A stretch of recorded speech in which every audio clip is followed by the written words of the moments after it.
2023년 3월 7일 오전 7시 2분을 지나고 있습니다. 한 10분에서 15분 정도 잠깐 시간이 있어서 영상 기록을 남겨놓으려고 합니다.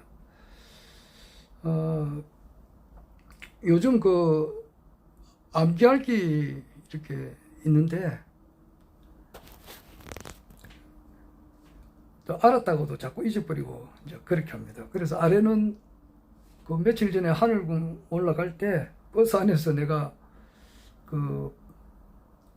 8대 전신갑주가 있죠. 8대 8가지의 전신갑주. 그거를 하면서 내가 2개가 기억이 안 나더라고요.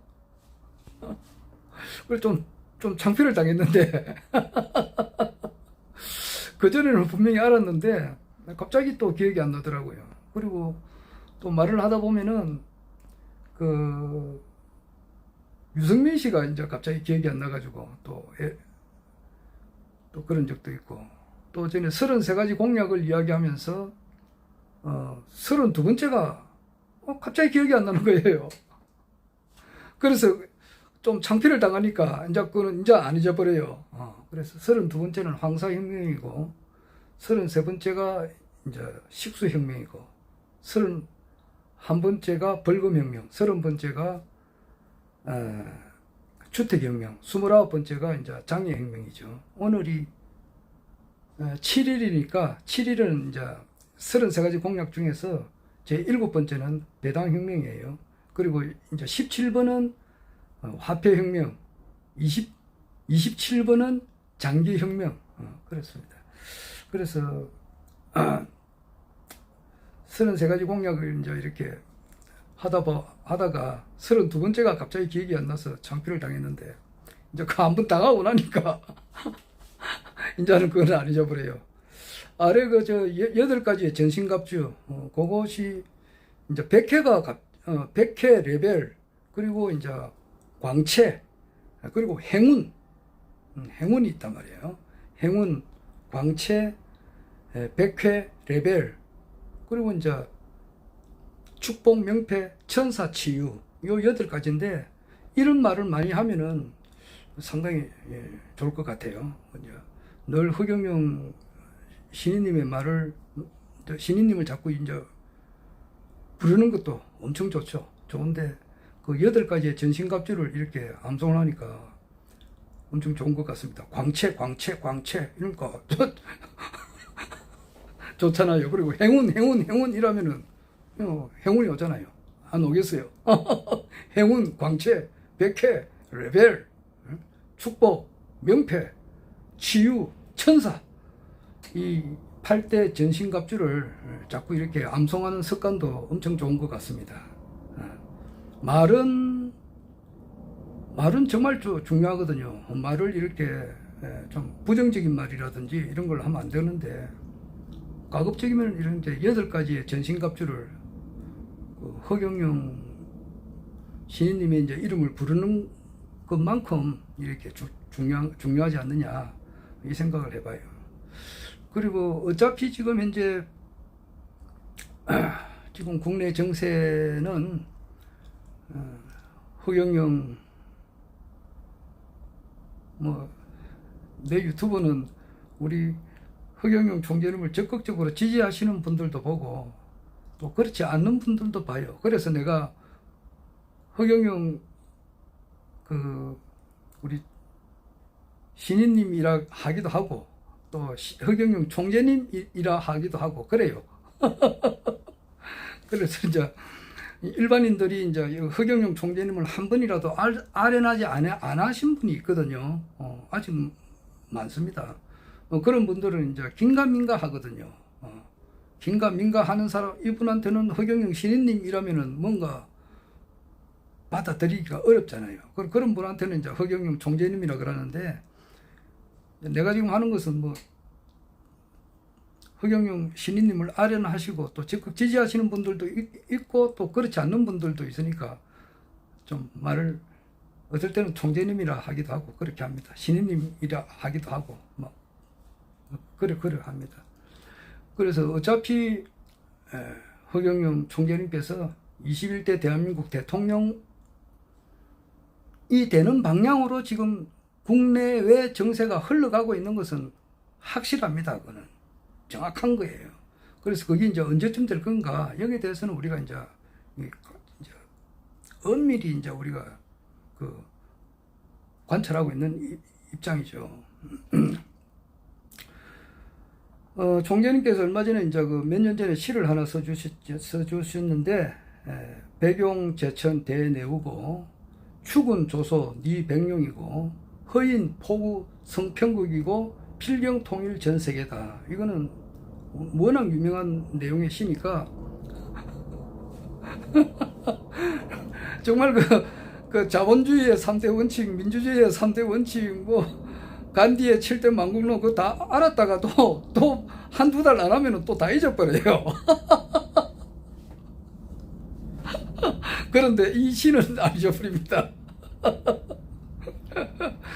그런데 이제 백용이 제천에서, 하천가에서, 백용 제천 대내우 큰 비를 기다리고 이렇게 있다 이 말이에요. 이 백용이라고 하는 것은 봉황이라고도 할 수 있고, 임자라고도 할 수 있고, 황제라고도 할 수 있고, 그렇게 상징이 됩니다. 즉 신인님, 허경영 신인님을 말씀하는 거예요. 이 인류 역사라고 하는 것은 한 분을 기다리고 그때까지 그분을 우리가 그 한 분이 오기를 애타게 기다려왔고, 지금 현재 그분이 지금 현재 와 계시고, 이미 이제 일단은 대한민국 21대 대통령이 되기 위한 바로 일보 직전에 와 있다. 이래 보면은 틀림이 없습니다. 그래서 백용 제천 대내우고 큰 비를 백용이 임자라고도 하기도 하고, 이 세상의 주인이단 말이에요. 그 창조주고, 원인자고, 권은자고, 초월자고, 조화자고, 교화자고, 치하자고, 전지자고, 전능자고, 치유자고, 축복자고, 심판자이시다 이 말이에요. 그거를 이름하여 돈황이라 하기도 해요. 돈의 황제, 돈의 주인, 이 세상의 주인, 임자. 그것을 표현할 때에 배경으로도 표현하고 봉황으로도 표현해요. 그분이 지금 경기도 양주시 장흥면 석현리 204번지 하늘궁에 계신다 이 말이에요. 그분이 지금 대내우를 기다리고 있다. 큰 허인 제천에서 대내우 대는 기다린단 말이야. 내우는 엄청나게 큰 비를 기다리고 있는데, 축은 조소 네 배경이라. 그러니까 축은 이런 이제 미꾸라지 새끼들이 축은 조소 비웃고 찐흙밭에 있는 그 배경을 비웃고 있다. 아래 그 보니까 우리 그 최선우 진인님의 그 쌍둥이 형제, 일란선 쌍둥이인데 그래도 형님 있고 동생 있는가 봐요. 쌍둥이라도. 근데 그 형님 되시는 분도 의사고, 치과 의사고, 동생은 최선우 진인님은 내과 의사신데, 치과 의사 되시는 분이 그냥 그 재산이 한 1,000억대 된다 하잖아요. 그러니까 하여튼 그런데 이제 동생 되시는 최선우 진인님께서 허경영 총재는 한번 아레나로 가입시다. 이렇게 하면은 안 간다 그러잖아요. 그 미친놈한테 왜 가느냐 말이지. 이 정신 차리라. 자기 동생 보고 그렇게 했겠죠.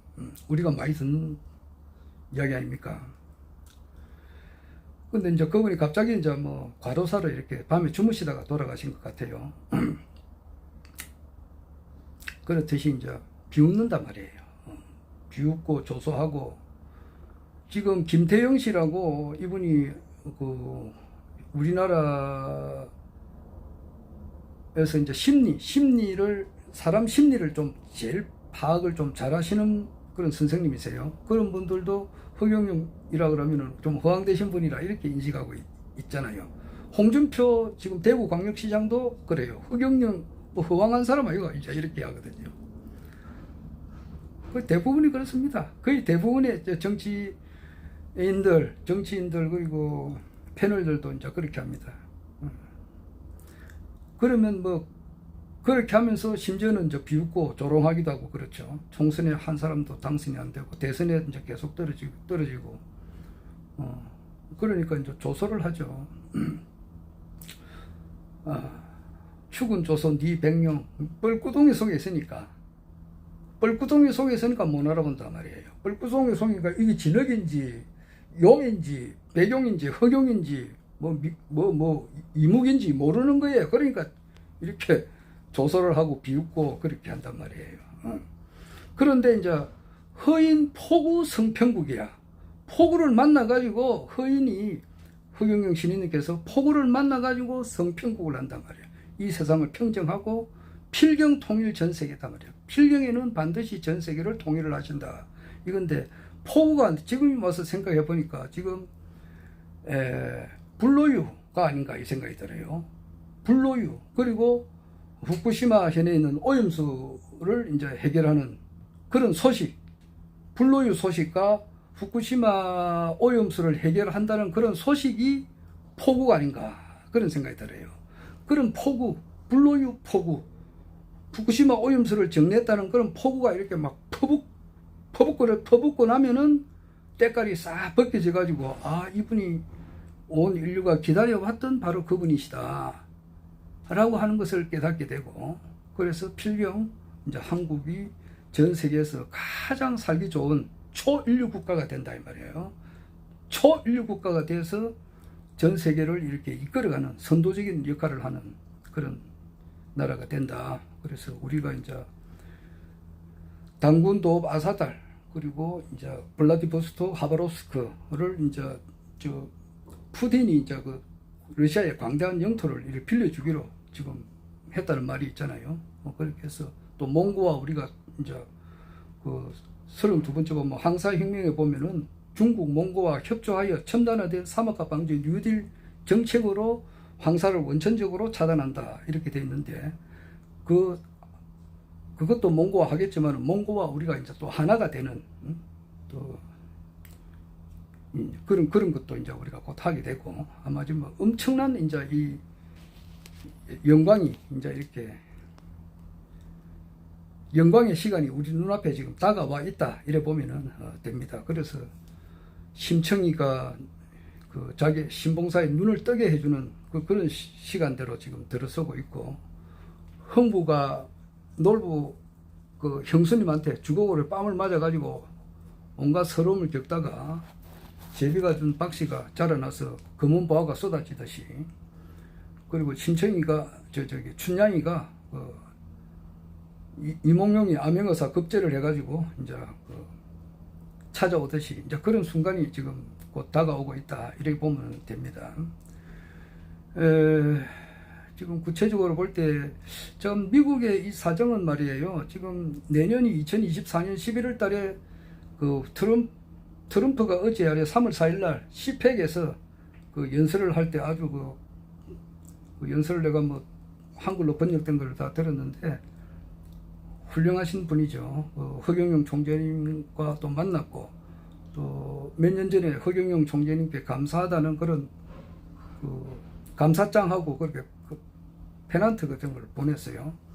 그래서 트럼프가 내년 2024년에 대통령으로 출마할지, 안 그러면은 지금 어떤 분은 금년 4월 달에 이야기해요. 다음 달에 이제 EBS라고, 뭐 이거는 또 아는 사람은 알고 모르는 사람은 모르는데, 우주군에서 각 지금 세계에 있는 모든 이제 방송을 강제로 중단을 시켜버려요. 그럼 우리나라에서 KBS, MBC, 뭐 SBS 이런 것이 송출이 안 된다고. 그래서 우주군에서 그냥 쏘아주는 그것만 이제 볼 수밖에 없는데, 거기는 이제 몇십 시간짜리 이제 그것을 반복해서 보내주는 거예요. 그러니까 딥스테이트 세력들의 그 만행, 그 어린애들을 이제 납치해가지고 아데레노코론이라는 그런 물질을 뽑아 먹고 그 어린애들이 그 피가 뽑히니까 눈이 이제 새카맣게 되는 그런 거. 그런 하여튼 간에 그 딥스테이트 세력들의 그 만행을 이렇게 쫙 이렇게 보도를 하는 것이 EBS단 말이에요. 그렇게 됨으로써 이제 그림자 정부의 세력들을 이제 거의 일망타진이 다 된 것 같은데, 아마 그 4월 달에 한다는 말이 있더라고, 어제 보니까. 그게 시행이 될지 안 될지는 모르겠습니다. 그리고 내가 이현범님께서 뭐 5월달에 5월 21일날 소만 때 뭐 지축이 바로 선다 그러는데 뭐 지축은 그렇지 않잖아요. 신인님께서 말씀하셨다시피 세계 통일하고 난 이후에 심판과 제도하는 그 과정에서 이제 지축이 바로 서겠죠. 그러나 그 이현범님께서 이제 그 해석을 조금 잘못하신 것 같은데 여하튼 뭐 5월달에 지축이 바로 설 만한 그런 엄청난 사건이 일어나지 않는가 이 생각도 해봐요. 그거는 해봅니다. 그리고 지금 강제징용 피해자들을 나는 그 전혀 이분들이 보상을 10원도 안 받은 줄 알았더만 그건 아닌 것 같아요. 이제 박정희 대통령님께서도 일부 그 당시에 이제 8억불을 받아가지고 일본한테 1965년 한일 회담할 때 그때 돈 받아가지고 일부는 그 돈을 좀 줬다 그러더라고요. 주고 또 노무현 대통령 때도 몇천억 원을 한 5천억인가 6천억을 이렇게 해가지고 돈을 줬다 그래요. 그런데 또 이제 세 번째 요구하시는 것 같더라고. 내가 알고 있기는 그런데 나도 또 검증을 해봐야 되죠. 어떤 분이 그런 말을 하더라고. 그런데 이거는 실제 이제 일본하고 우리나라는 외교는 관계가 좋아야 된단 말이에요. 이게 지금. 그런데 지금 어제 박진 외교부 장관이 나와서 말을 했듯이 미일 한미일과의 관계가 좋아야 되거든요. 그러니까 미래로 볼 때는 그것이 또 어느 정도 일정한 일리가 있죠. 우리나라가 이제 보상을 받았으니까 일본한테 구걸할 필요 없이 우리나라가 이제 그만큼 국격이 올라갔고 이래서 우리가 배상해 주는 것이 맞다 그러는데 야권에서는 가만히 있거든. 뭔가 먼지만한 잘못만 있어도 크게 이제 침소봉대해가지고 이제 그 반대를 하는데 아마 촛불 그 반대가 좀 심할 거예요. 심할 거예요. 그리고 저 특검을 지금 이제 김건희 여사의 그 특검 그리고 50억 클럽에 대한 특검 그리고 이제 테버리스에 대한 특검만 이게 올라가게 되면은 아마 이것은 세상이 바뀔 것 같아요. 그러면서 이제 지금 이제 침묵을 내지키고 계시는 박근혜 대통령께서 전 대통령께서도 또 한마디 하실 것 같고 그럼으로써 이 모든 것이 바뀔 것 같습니다. 그리고 중대선거구제를 지금 이제 국민의힘당 세력하고 민주당에서 이제 비명계 반명계 이재명을 좀 반대하는 그런 세력하고 합치면 150석이 넘어요. 넘게 되면서 그럼 중대선거구제를 하고 또 이재명 대표가 이제 뭐 구속이 된다든지 그럴 쯤에 이제 이것은 비정리 법권천이라 해가지고 권력을 너무 과도하게 남용을 할 때는 하늘이 가만히 안 있거든. 그렇잖아요. 뭐 박정희 대통령님은 하늘이 내신 분 아닙니까? 그런데 박천지 3대 홍두군으로 이렇게 나와 있듯이 18년쯤 되면은 이제 자기가 할 역할은 다 하셨다고. 다 하시고 이제 또 이제 좀 이제 다음 이제 청의 남조유 이재전 도화지라고 이제 전두환이한테 이제 물려주고 가야 될 그런 운명이라고. 그런 운명이 됐었을 때에 차지 처리를 이렇게 등용을 했거든. 차지 처리를 이렇게 막 키워줬다고. 그런데 차지 처리가 너무 심하게 했다고. 그 당시에 김영삼 야당 총재를 그냥 국회에서 제명처리를 해버렸다고. 이거는 엄청나게 하늘의 섭리를 역행한 거라고. 그리고 이제 10월 유신 이제 이런 것을 반대하는 사람들은 뭐 캄보디아처럼 말이지 한 100만 명이라도 이렇게 썰어버려도 된다 이런 식으로 발언하는 것은 너무 지나친 발언인 거라고. 그래 되면은 권력이 너무 지나치면은 하늘이 개입되니까 이제 11일이 일어나지 않았나 이 생각이 들어요. 지금 이를 볼 때에 너무 이제 지나칠 정도로 지금 되니까 이것이 중대선거 우리나라는 내각제를 하면은 나라가 안 됩니다. 네 그렇듯이 강력한 대통령 중심제 나아가서는 황제 제도가 있어야만이 되는데 중대선거구제를 해가지고 이렇게 한다는 것은 될 수가 없지. 하여튼 긴박하게 돌아가는데 뭐 구체적으로 어떻게 돌아갈지는 모르겠습니다만은 큰 흐름으로 보면은 허경영 총재님의 이제 그 시간이 가깝다. 그리고 허인 포구 성평국이고 벽용 제천 대내후고 죽은 조선 200명이고 허인 포구 성평국이고 필경 통일 전 세계라. 그래서 불로유와 후쿠시마 오염수를 해결한다는 그런 보도, 그게 아마 포구가 아닌가. 그 속에서 때깔이 싹 벗어지고 찬란한 벽용의 모습이 이제 드러내서 국민들로부터 압도적인 지지를 받아서 아마 국민의힘당 후보로 나설 확률이 있다는 생각을 드는데, 그렇게 하는 과정에서 이제 새로운 대통령이 나오면은 이제 그 대통령 후보, 지금 현재 그 국민의힘 대표 뽑는데도 생중계를 하잖아요. 그런데 대통령 후보 선출할 때, 생중계를 할 때, 그때 이제 표호, 진짜 울분에 찬 이런 표를 할 때, 음성을 들릴 때 국민들이 깜짝 깨어나가지고 열화와 같은 지지를 받아서 좋은 세상으로 이제 이어질 것 같습니다. 간단하게 이렇게 한마디 했습니다. 이상.